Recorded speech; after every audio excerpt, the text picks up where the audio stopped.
जय मसीह की। मसीह में मेरे प्यारे भाई और बहनों, मैं आपका भाई सूरज हमेशा की तरह एक बार फिर से आप सभी को सत्य की खोज में स्वागत करता हूं।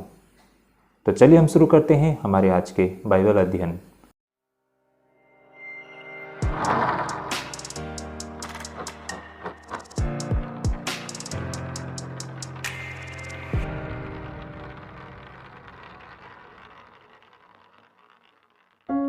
भाई और बहनों, हमारा आज का जो बाइबल अध्ययन करने का रहेगा वो मत्ती रचित सुसमाचार 24 अध्याय से रहेगा।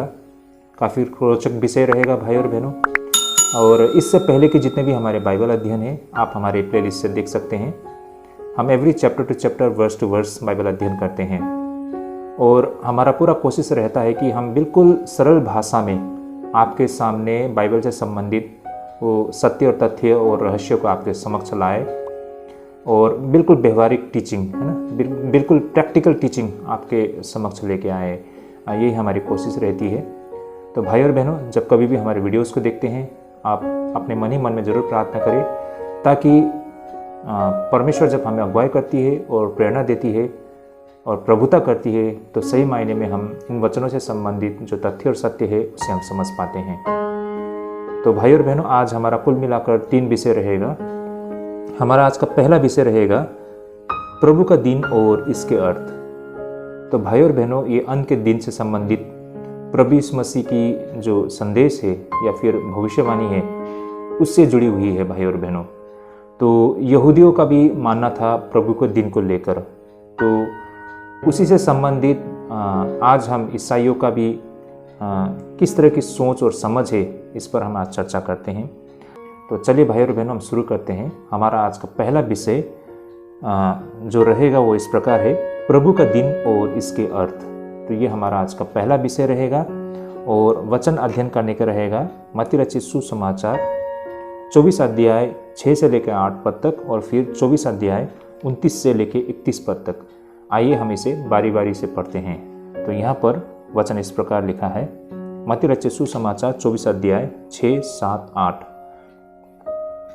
तुम लड़ाइयों और लड़ाइयों की चर्चा सुनोगे, देखो घबरा न जाना, क्योंकि इनका होना अवश्य है, परंतु उस समय अंत न होगा। क्योंकि जाति पर जाति और राज्य पर राज्य चढ़ाई करेगा और जगह जगह अकाल पड़ेंगे और भूडोल होंगे। ये सब बातें पीड़ाओं का आरंभ होगी। तो जैसे कि हम यहाँ पर देख पाते हैं, इन वचनों में कहा गया है कि तुम लड़ाइयों और लड़ाइयों की चर्चा सुनोगे, देखो घबरा न जाना, क्योंकि इनका होना अवश्य है, परंतु उस समय अंत न होगा। ये बातें बिल्कुल हकीकत है भाई और बहनों। देखिए, इस दुनिया ने ऐसा नहीं है कि इससे पहले कभी कोई बड़ी लड़ाई को नहीं देखी है।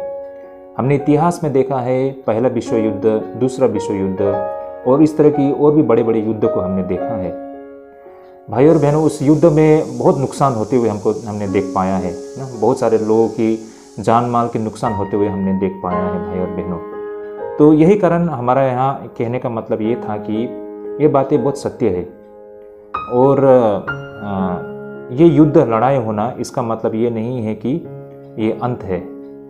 और उसी प्रकार हम देखते हैं मत्ती रचित 24 अध्याय 7 पद में, क्योंकि जाति पर जाति और राज्य पर राज्य चढ़ाई करेगा और जगह जगह अकाल पड़ेंगे और भूडोल होंगे। ये स्वाभाविक है भाई और बहनों, जब युद्ध होता है तो बेशक वहाँ पर अकाल पड़ती है। हाल ही में हमने यूक्रेन में देखा है ना, किस तरह वहाँ पर युद्ध होता है और जिस वजह से वहाँ पर लोगों के बीच में भूखमरी है ना या फिर अकाल पड़ जाता है। तो यही कारण है भाई और बहनों, यूक्रेन जैसी देश ना जहाँ पर युद्ध होने पर सारे विश्व को भी इसका असर होता है, क्योंकि यूक्रेन ऐसी देश है जहाँ पर काफ़ी बड़ी तादाद में गेहूं की उत्पादन होती है। अब युद्ध होने की वजह से वहाँ से वो गेहूं दूसरे देश तक नहीं पहुँच पाती है और जहाँ पर गेहूं नहीं होती है उनके लिए ये बहुत बड़ी भुखमरी का एक कारण बन सकता है। तो यही कारण है भाई और बहनों, जब युद्ध होता है तो आज के समय में तो सारे विश्व पर इसका असर भी होता है। और साथ ही हम यहाँ पर देख पाते हैं ये सब बड़ी पीड़ाओं का आरंभ होगी। तो भाई और बहनों, युद्ध होना, अकाल पड़ना, भूकंप होना, आज देख पा रहे हैं कि हम बड़ी बड़ी भूकंप होते हुए ना, ये भूकंप इस तरह से मतलब भयानक हो रही है कि आज के डेट में जो भूकंप हो रहा है ये बिल्कुल फ्रिक्वेंट, बिल्कुल निरंतर हो रही है और इसका जो तीव्रता भी काफ़ी मतलब बड़ी होती जा रही है। तो ये बहुत बड़ी तीव्रता में भूकंप हो रही है और बहुत ही निरंतर हो रही है। तो ये एक बहुत ही भय का कारण हो रहा है और ये होना भी चाहिए। जैसा ये वचन कहा गया, ये इसको पूरा भी तो होना पड़ता है ना। तो युद्ध हो रहा है, हम देख पा रहे हैं, भूखमरी हो रही है और जगह जगह पर अर्थक्वेक ना, ये भूकंप हो रही है। लेकिन ये सब अंत नहीं है भाई और बहनों, बल्कि ये तो पीड़ाओं का शुरुआत मात्र है, आरंभ मात्र है, जो हम यहाँ पर 24 अध्याय 6 से लेकर 8 पद तक में हम देख पाते हैं। आगे हम देख पाते हैं मत्ती रचित सुसमाचार 24 अध्याय 29 से 31 पद में, जैसे कि मैं इसे पढ़ना चाहूँगा। उन दिनों के कलेश के बाद तुरंत सूर्य अंधेरा हो जाएगा और चाँद का प्रकाश जाता रहेगा और तारे आकाश से गिर पड़ेंगे और आकाश की शक्तियाँ हिलाई जाएगी। तब मनुष्य के पुत्र का चिन्ह आकाश में दिखाई देगा और तब पृथ्वी के सब कुलों के लोग छाती पीटेंगे और मनुष्य के पुत्र को बड़ी सामर्थ और ऐश्वर्य के साथ आकाश के बादलों पर आते देखेंगे और वह तुरी के बड़े शब्द के साथ अपने दूतों को भेजेगा और वे आकाश के इन छोर से उस छोर तक चारों दिशा से उसके चुने हुए को इकट्ठा करेंगे। ओके, आमीन। तो भाई और बहनों, इन वचनों में हम देख पाते हैं कि क्या कहा गया है कि उन दिनों की कलेश के बाद तुरंत सूर्य अंधेरा हो जाएगा। ये बिल्कुल स्वाभाविक है। जब बड़ी बड़ी युद्ध होगी, है ना, तो स्वाभाविक है कि वहाँ पर आग लगेगी, बड़े बड़े बम फटेंगे, जिस कारण शायद चारों ओर धुआं ही धुआं हो जाएगा, जिस वजह से सूर्य की रोशनी इस धरती पर पहुँच ना पाए, है ना, या फिर चाँद की जो प्रकाश इस धरती पर पहुँच ना पाए और इस वजह से अंधेरा होना बिल्कुल स्वाभाविक है। शायद ऐसा ही हम अनुमान लगा सकते हैं। शायद ये वचन इसी प्रकार पूरा हो, है ना, कि बड़ी बड़ी युद्ध होने की वजह से चारों तरफ आगजनी, है ना, उस वजह से धुएं की मतलब हमें भरमार दिखाई दे, जिस वजह से रोशनी कम पड़ जाए। तो शायद इस तरह से वचन ये पूरा हो सकता है ना।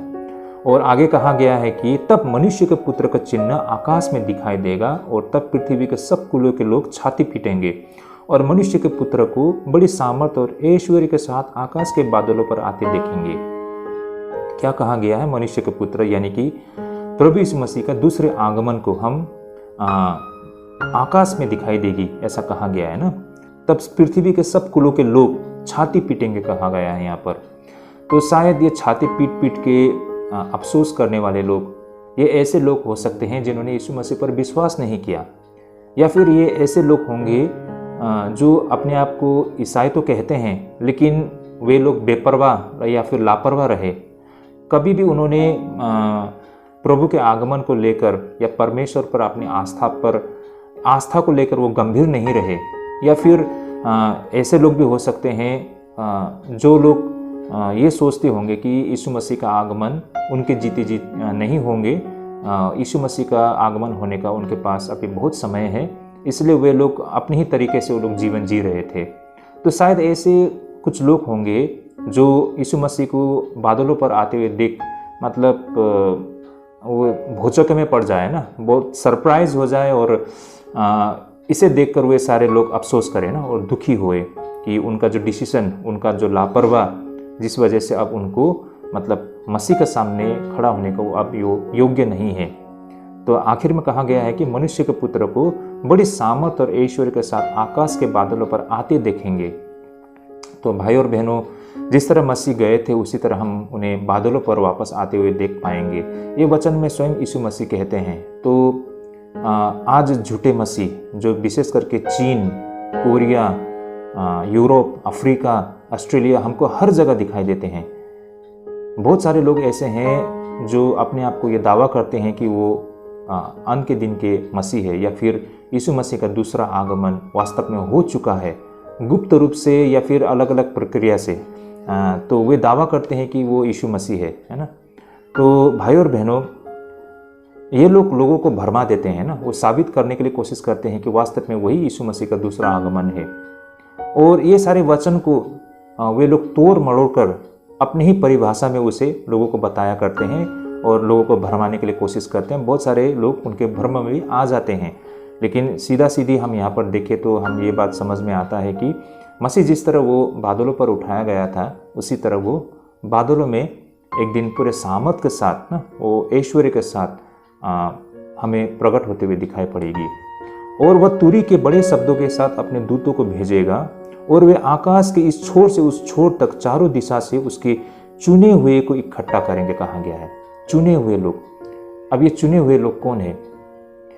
बेशक भाई और बहनों, वो सारे ईसाई लोग तो नहीं है जो ये सोचते हैं कि उन्होंने यीशु मसीह के नाम से बपतिस्मा लिया है तो स्वर्ग का राज्य उसके लिए रिजर्व है। उन लोगों के लिए तो डेफिनेटली नहीं है भाई और बहनों। ये ऐसे चुने हुए लोगों के लिए हैं जो अंत तक प्रभु यीशु मसीह के प्रति वफादार रहा, जिन्होंने अपने जीवन में जीवित गवाही दी हो। ये ऐसे लोग हैं, चुने हुए लोग भाई और बहनों। तो ऐसे लोग को प्रभु इकट्ठा करेंगे, है ना। तो यहाँ पर भाई और बहनों, जो सच्चे मसीह लोग हैं, उनका ये एक विश्वास का एक बहुत बड़ा आधार है ना, उनका ये आशा का एक बहुत बड़ा आधार है कि एक दिन मसीह हमें वापस लेने के लिए जरूर आएंगे। तो भाई और बहनों, इन्हीं वचन को हम अध्ययन करेंगे आज, और विषय था हमारा आज का प्रभु का दिन और इसके अर्थ, इसके मायने। तो प्रभु का दिन किसे कहते हैं और प्रभु का दिन कहने का मतलब क्या होता है, और इसे हम क्रिश्चियन कॉन्टेक्स्ट में किस तरह समझे, आइए इस पर हम थोड़ा बहुत चर्चा करते हैं। भाई और बहनों, हमें यहाँ पर इन बातों को समझना पड़ेगा कि भविष्य को लेकर यहूदी विचार का एक अनिवार्य हिस्सा प्रभु का दिन था, जिससे कि वो दिन होगा जब परमेश्वर सीधे इतिहास में हस्तक्षेप करेंगे, और फिर वर्तमान युग में वो जो लोग होंगे जिनका इलाज करना मुमकिन नहीं है, ऐसे लोग लाइलाज होते हैं, कहने का तात्पर्य बुरे लोग, दुष्ट लोग, है ना, ऐसे लोगों को समाप्त कर देंगे जब प्रभु का दिन आएगा। आने वाले युग में ये सारी चीज परिवर्तित हो जाएगी। तो भाई और बहनों, ऐसा कुछ आमतौर पर यहूदियों का मानना था, वे उन्हें प्रभु का दिन कहा करते हैं। अब यहाँ पर भाई और बहनों, स्वाभाविक रूप से हम देखें तो नया नियम के लेखकों ने बहुत हद तक यीशु के दूसरे आगमन को प्रभु के दिन के रूप में यहाँ पर दिखाया है, और इस तरह उन्होंने प्रभु के दिन से संबंधित सभी कल्पनाओं को प्रभु यीशु के दूसरे आगमन के रूप में दिखाई है। भाई और बहनों, कहने का तात्पर्य यहाँ पर जो यहूदियों का मानना था कि एक दिन प्रभु का दिन होगा और उस दिन परमेश्वर ऐसे दुष्ट लोगों को नष्ट कर देंगे और अपने लोगों को अपने साथ ले लेंगे। उस प्रभु के दिन को हम अंत के दिन के न्याय कहते हैं, है ना। उसी के साथ यहाँ पर सुसमाचार के लेखकों ने भी इन विचारों को यहाँ पर दर्शाया है, और हम मत्ती के इन वचनों में ये सारे सत्य को, हम तथ्य को देख पाते हैं। तो भाई और बहनों, यहाँ पर हम देख पाते हैं कि इनमें से किसी भी तस्वीर को शाब्दिक तौर पर हमें नहीं लेनी चाहिए। वे सारे भाई और बहनों एक दर्शन है जो कि भविष्य की तस्वीर को पेश करते हैं। ये उन अनिवार्य घटना को मानवीय शब्दों में पिरोलने की एक प्रयास है भाई और बहनों, और ये ऐसे तस्वीर को पेश करती है जिनके लिए मानव भाषा में कोई भी शब्द नहीं है, लेकिन फिर भी हम इन सभी तस्वीरों में से ऐसे कुछ बड़ी सच्चाई को समझ पाते हैं भाई और बहनों, जिस पर हम आगे चर्चा करेंगे।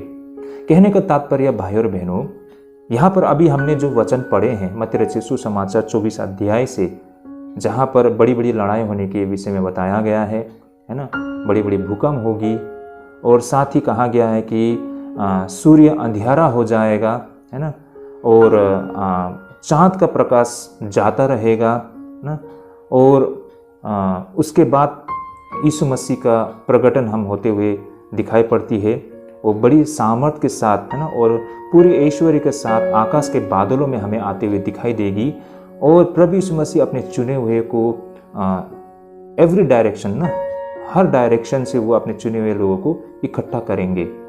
तो भाई और बहनों, ये सारे बातें एक दर्शन है ना, एक भविष्य की एक दर्शन है, एक भविष्य में होने वाली घटना को यहाँ पर इसे पेश करती है। तो इसे हम लिटरली मतलब शाब्दिक तौर पर, या जैसा यहाँ पर इन वचनों को बताया गया है वैसे ही एग्जैक्टली हम नहीं ले सकते हैं, क्योंकि ये सारे दर्शन है भाई और बहनों, और ये वचन वास्तव में किस तरह पूरा होता है हम नहीं कह पाएंगे, क्योंकि भाई और बहनों सत्य ये है कि जो भविष्यवाणी होते हैं, जो रहस्य होते हैं, जब वो पूरा होते हैं तभी हमको समझ में आती है। और परमेश्वर किस तरह करते हैं इन सारे भविष्यवाणी को, जब ये वास्तव में होती है तभी हम इसको समझ पाएंगे।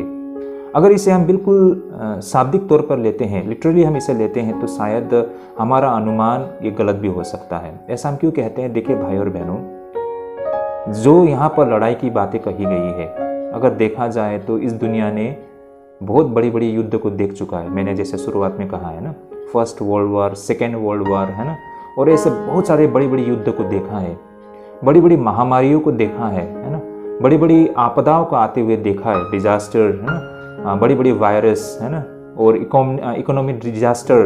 पास्ट में इस धरती ने बहुत कुछ ऐसा भयानक समय को देखा है ना। तो भाई और बहनों, अगर उन सारी घटनाओं को अगर हम आकलन करते हैं तो ये वचन हमको बहुत पहले ही पूरा होते हुए हमको दिखाई पड़ता है। कहे तो 100 साल पहले ही इन सारे वचनों को पूरा होते हुए हम देख पाते हैं।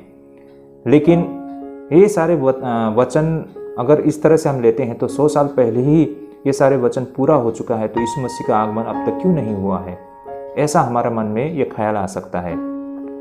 और इसके लिए भाई और बहनों, सेकेंड वर्ल्ड वॉर, दूसरा विश्व युद्ध के बाद में जब सारा दुनिया अस्त व्यस्त था ना, लोग बहुत दुखी थे, लोग बहुत कष्ट में थे, उसी दौरान ये झूठे मसीह लोग भी उठ खड़े हुए हैं। इसलिए आप लोग ध्यानपूर्वक अध्ययन कीजिएगा।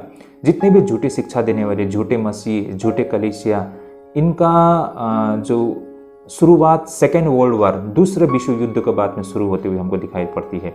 विशेष करके चीन, है ना, और कोरिया, यहाँ पर तो जैसे सर्वशक्तिमान परमेश्वर का कलीसिया हो, माता यरूशलेम कहिए, सिंगचोंजी कहिए, गुड न्यूज़ मिशन कहिए, ऐसे जितने भी जो गलत शिक्षा देते हैं, झूठे मसीह लोग हैं, झूठे संस्था है, मैं इसे चर्च नहीं कहूँगा बल्कि इसको मैं संगठन कहूँगा ना, ये संस्था है। ऐसे लोग दूसरे विश्व युद्ध के बाद में अस्तित्व में आए हैं। कारण लोग डेस्परेट थे ना, लोग दुखी थे, लोग शांति की तलाश में थे, तो इनको मौका मिल गया, तो लोगों को इस तरह उन्होंने अपने जाल में फंसा लिया। उन लोगों को बोला कि वचन में जो लिखा हुआ बातें सब पूरा हो चुका है, अब यीशु मसीह का प्रकट होने का समय हो चुका है, या फिर यीशु मसीह प्रकट हो चुके हैं। ऐसा उन लोगों ने लोगों को बताया, लोगों को अपने भरमाने में ले लिया, है ना। लेकिन भाई और बहनों, सेकेंड वर्ल्ड वॉर अब होने वाला भी अब तो 50-60 साल मतलब बीत चुका है। फर्स्ट वर्ल्ड वॉर 100 साल के आसपास हो चुका है, फिर भी यीशु मसीह का आगमन हमको बादलों में होते हुए नहीं दिखाई पड़ता है ना। तो भाई और बहनों, अगर हम इन वचनों को जैसा यहाँ पर लिखा है वैसे ही लेते हैं तो शायद हम यीशु मसीह को गलत ठहरा दे, है ना, या यीशु मसीह ने कही हुई वचन को हम गलत ठहरा दे। इसलिए भाई और बहनों, इन वचनों को हमें लिटरली नहीं लेना है ना, बिल्कुल जैसा लिखा है वैसे ही नहीं लेना चाहिए, क्योंकि ये सारे वचन किस तरह पूरा होते हैं वास्तव में हम नहीं जानते हैं। लेकिन जब ये पूरा होता है तभी हमको समझ में आता है कि परमेश्वर का कार्य किस प्रकार होते हैं ना। परमेश्वर का योजना, परमेश्वर का कार्य करने का तरीके हम मनुष्य के समझ से बिल्कुल परे हैं भाई और बहनों। लेकिन इसका मतलब ये भी नहीं है कि हम लापरवाह हो रहेंगे, है ना, या बिंदास हम रहेंगे, या फिर इन सारे वचनों को नज़रअंदाज करेंगे। ऐसा बिल्कुल नहीं है भाई और बहनों। हमारा यहाँ कहने का तात्पर्य ये है कि हमें सतर्क रहना है, हमें तैयार रहना है, और ये वचन पूरा होगा। पर्सनली मेरे को भी लगता है कि अब वो समय आ चुका है। जितना हमको संकेत मिल रहा है इस दुनिया का, है ना, इसे देखकर हमें ऐसा लग रहा है कि शायद हम बिल्कुल अंत के समय में हैं। लेकिन ये कब है एग्जैक्टली, कैसा होगा हम नहीं जानते हैं, लेकिन हमें तैयार रहने की आवश्यकता है। तो भाई और बहनों, इस तैयारी के दौरान हमें किन सारी चीज़ों को हमें समझना चाहिए, है ना, ताकि हम आत्मिक तौर से या मानसिक रूप से तैयार रह सके। तो भाई और बहनों, इसी संदर्भ में इस वचन से हम क्या संदेश प्राप्त कर सकते हैं उस पर हम चर्चा करेंगे। देखिए, यहाँ पर ये जो एक एक शब्दों को लेकर हम चर्चा नहीं करेंगे, क्योंकि ये सारे घटना इस तरह से घटेगी, उस तरह से घटेगी, मैं इस पर चर्चा नहीं करूँगा, क्योंकि ये सारे वचन इतने कॉमन है, इतना मतलब पॉपुलर है, या फिर ये वचन को हमने शायद अपने जीवन में कईयों बार पढ़े होंगे, कईयों बार इन वचनों के ऊपर में हमने सारमोन, है ना, उपदेश सुने होंगे, और वचन से संबंधित जो लिटरल मीनिंग उसको हमने अच्छी तरह से समझे होंगे ना। तो इसमें कोई बात नहीं बनता है कि फिर मैं इन बातों को रिपीट करूं। लेकिन यहाँ जो वचन बताया गया है, इन वचनों से हमें क्या संदेश मिलती है, मैं उन बातों को आपके समक्ष रखना चाहूँगा। तो इस आधार पर हम विश्वासियों को अपने आप को तैयार करने की आवश्यकता है। जैसे कि पहले तो हम यहाँ से ये समझ सकते हैं कि परमेश्वर ने दुनिया को नहीं छोड़ा है। इन वचनों से हम जो समझ पाते हैं, इससे हमें ये समझ में आता है कि परमेश्वर ने दुनिया को नहीं छोड़ा है अपनी सारी दुष्टता के बावजूद। देखिए ये दुनिया कितना दुष्ट है, कितना बुरा। आप कहीं भी चले जाओ, दुनिया के हर एक कोने में चले जाओ, बुराई हमको हर जगह दिखाई देती है ना। आज मतलब 100 नहीं, हजारों में एक ही लोग मिलेंगे शायद परमेश्वर के प्रति वफादार, परमेश्वर के प्रति सच्चा, परमेश्वर की प्रति मतलब लालसा रखने वाले लोग ना। तो भाई और बहनों, सारी जगह आपको दुष्टता से भरा हमको दिखाई पड़ता है, लेकिन भी परमेश्वर इस दुनिया को वो नहीं छोड़ रहे हैं ना। जैसे कि हमने वचन में पढ़ा है ना, मत्ती रचित सुसमाचार 24:31 में, वह तुरी के बड़े शब्दों के साथ अपने दूतों को भेजेगा और वे आकाश के इस छोर से उस छोर तक चारों दिशा से उसके चुने हुए को इकट्ठा करेंगे, कहा गया है। तो कहने का मतलब भाई और बहनों, प्रभु इस संसार को तबाह कर दे, लेकिन भी वो अपने चुने हुए लोगों को नहीं छोड़ेंगे, है ना। ये हमें एक आशा का किरण दिखाई देते हैं ना। यही तो हमारा विश्वास का आधार है, हमारा अंतिम आश्रय, हमारा होप परमेश्वर पर कि परमेश्वर हमें छोड़ने नहीं जा रहे हैं। तो भाई और बहनों, इस तरह ये संसार अभी भी वो दृश्य को दिखाता है जिसमें परमेश्वर के उद्देश्य को पूरा किया जाना बाकी है।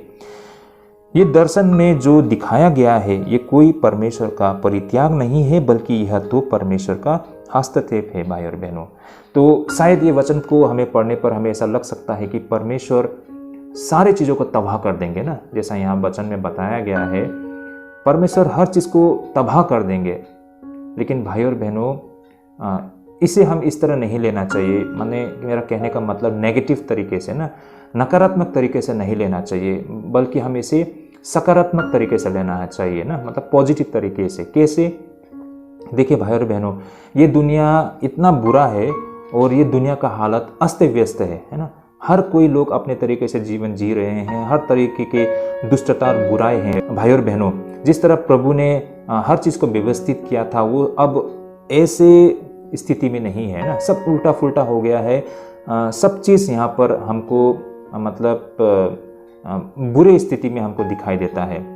तो परमेश्वर ने जिस तरह सृष्टि की थी, जिस तरह से संसार को बनाया था, अब वो ऐसा नहीं रहा है भाई और बहनों। यही कारण यहाँ पर परमेश्वर का ये जो कार्य, इस कार्य के द्वारा प्रभु यीशु मसीह अपना हस्तक्षेप कर रहे हैं ना, वो इंटरवेन कर रहे हैं। जो ये दुनिया, जो अस्त व्यस्त पड़े हुए दुनिया को दोबारा सही करने के लिए प्रभु अपना इंटरफेयर करते हैं, या फिर वो अपना हस्तक्षेप करते हैं। तो ये वचन से हमको ये बात भी समझ में आती है। साथ ही भाई और बहनों, ये दर्शन हमें बताती है कि बुराई के अत्यधिक उत्कर्ष से भी हमें हतोत्साहित नहीं होनी चाहिए, है ना। कहने का तात्पर्य, इतना बुरा है लेकिन इस बुराई के कारण हमें दुखी या फिर निराशा नहीं होना चाहिए। बेशक जो सच्चे लोग होते हैं, हम कभी कभार दुखी रहते हैं, अफसोस हो जाते हैं ना। दुनिया इतना बुरा है, कोई सच्चाई को सुनने के लिए इच्छुक नहीं है, सत्य की खोज करने के लिए इच्छुक नहीं है। हम डिस्करेज हो जाते हैं, हम बहुत अफसोस हो जाते हैं, नकारात्मक सोच हमारे मन में आना शुरू करते हैं। और विशेष करके जो सत्य में चलते हैं, उनके लिए बहुत ही मतलब जीवन कष्टदायक है ना, बहुत ही चैलेंजिंग है ना। तो ऐसे में लोग बहुत दुखी हो जाते हैं। लेकिन भाई और बहनों, इन वचनों को जब हम पढ़ते हैं तो हमें यहाँ से ये संदेश मिलता है कि हमें दुखी नहीं होना चाहिए ना। क्यों? क्योंकि देखिए भाई और बहनों, प्रभु के दिन को लेकर यहूदी तस्वीर का एक अनिवार्य हिस्सा ये था कि सभी नैतिक मानकों का पूर्ण रूप से खत्म होना। यही कारण दुनिया का स्पष्ट रूप से पूर्ण विघटन होना होता है। लेकिन फिर भी इन सब के बावजूद यह विनाश का पूर्वाभास नहीं है, बल्कि विश्राम के लिए प्रस्तावना है भाई और बहनों। तो कहने का मतलब भाई और बहनों, यहाँ पर ये सारे वचन को जब हम पढ़ते हैं तो ये उस तबाही के बाद सब कुछ खत्म करना नहीं है, बल्कि ये एक नया शुरुआत है उन लोगों के लिए जो मसीह के प्रति अंत तक वफादार रहा। कहने का मतलब, परमेश्वर के द्वारा चुने हुए लोग, ऐसे लोगों के लिए अब ये विश्राम का समय है। जीवन भर उन्होंने मसीह के लिए गवाही दी, हर प्रकार का उत्पीड़न को उन्होंने सामना किया, है ना। काफ़ी मुश्किल हालत में उन्होंने परमेश्वर के लिए आराधना की, गवाही दी और उन्होंने अपना जीवन बिताया, है ना। उनके लिए बहुत चैलेंजिंग था ये। बिल्कुल व्यवहारिक है भाई और बहनों। जब और सत्य है, जो लोग परमेश्वर के मार्ग में होते हैं उनके लिए इस संसार में धन कमाना बहुत चैलेंजिंग है ना। क्योंकि आज के समय में हम सब जानते हैं इस दुनिया में धन कमाने के लिए गलत काम करना पड़ता है, और एक मसीह के जन होते हुए आप ये काम नहीं करते हैं, है ना। तो आपको ईमानदारी से काम करना पड़ता है, और ईमानदारी में आपको आपका जो इनकम होता है ना वो कम होता है। तो आपके पास अगर पैसा कम हो तो फिर इस महंगाई का ज़माने में चलना बहुत चैलेंजिंग है ना। ये थोड़े से पैसे से आपको हर चीज़ मैनेज करना पड़ता है, अपने परिवार की, अपने बच्चे की पढ़ाई, है ना। हो सकता है हमारे पास अच्छे अच्छे खाने के लिए ना हो, अच्छे कपड़े लगाने के लिए ना हो, हमारे पास अच्छे घर ना हो, है ना। जो हमारे पास बहुत थोड़ा है उसी से हमको गुजारा करना पड़ता है। हम बीमार पड़ते हैं तो हमें अच्छी तरह से ट्रीटमेंट नहीं मिलती है, समाज में लोग हमें नहीं इज्जत देते हैं, मतलब बहुत सारे कारण होंगे। इतना भी होता है कि बहुत सारे समय में हमारे अपने रिलेटिव, अपने ही लोग हमें मतलब वो प्यार और इज्जत और सम्मान नहीं देते हैं, क्योंकि हम उनके जैसे मतलब पैसे वाले नहीं हैं, है ना। हमारा मतलब आय कम होने की वजह से, इनकम कम होने की वजह से हमारा लाइफस्टाइल भी बहुत ही साधारण होते हैं ना। तो यही कारण शायद दुनिया के नज़रों में हम जैसे लोग बहुत ही नीचे नज़र से लोग देखते हैं ना, और हमने बहुत मुश्किल समय इस दुनिया में बिताई होगी। अब ऐसे लोगों के लिए विश्राम करने का समय है।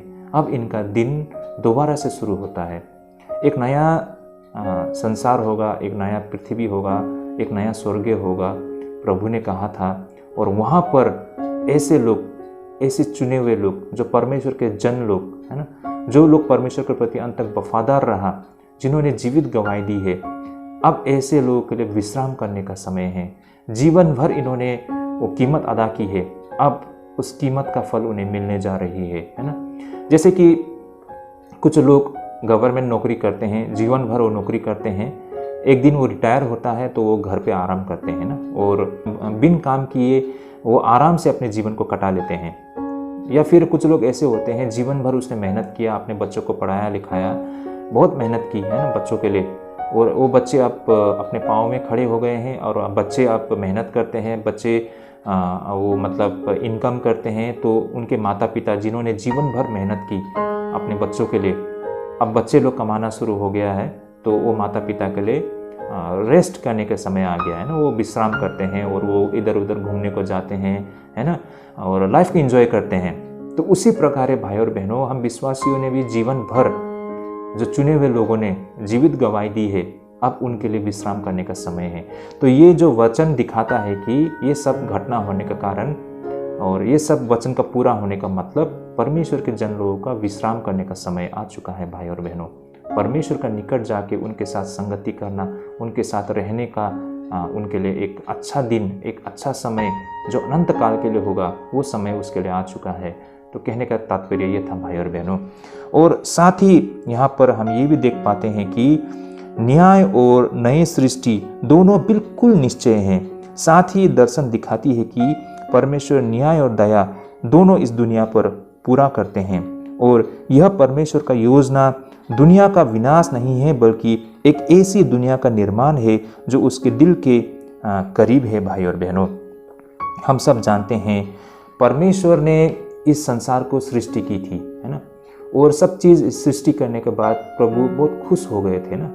प्रभु ने देखा और उसे बहुत अच्छा लगा और वो बहुत खुश हुए थे, और परमेश्वर का ये इच्छा था कि वे मानव जाति के साथ रहे, है ना। और काफ़ी हद तक आदम और हवा ने इन सारी चीज़ों को अनुभव भी किया है, लेकिन शैतान ने सब कुछ बिगाड़ दिया, जिस वजह से मानव जाति परमेश्वर से दूर हो गए हैं। तो परमेश्वर ने जिस उद्देश्य से इस संसार की सृष्टि की थी, मानव जाति का सृष्टि किया था, शैतान ने सब बिगाड़ दिया।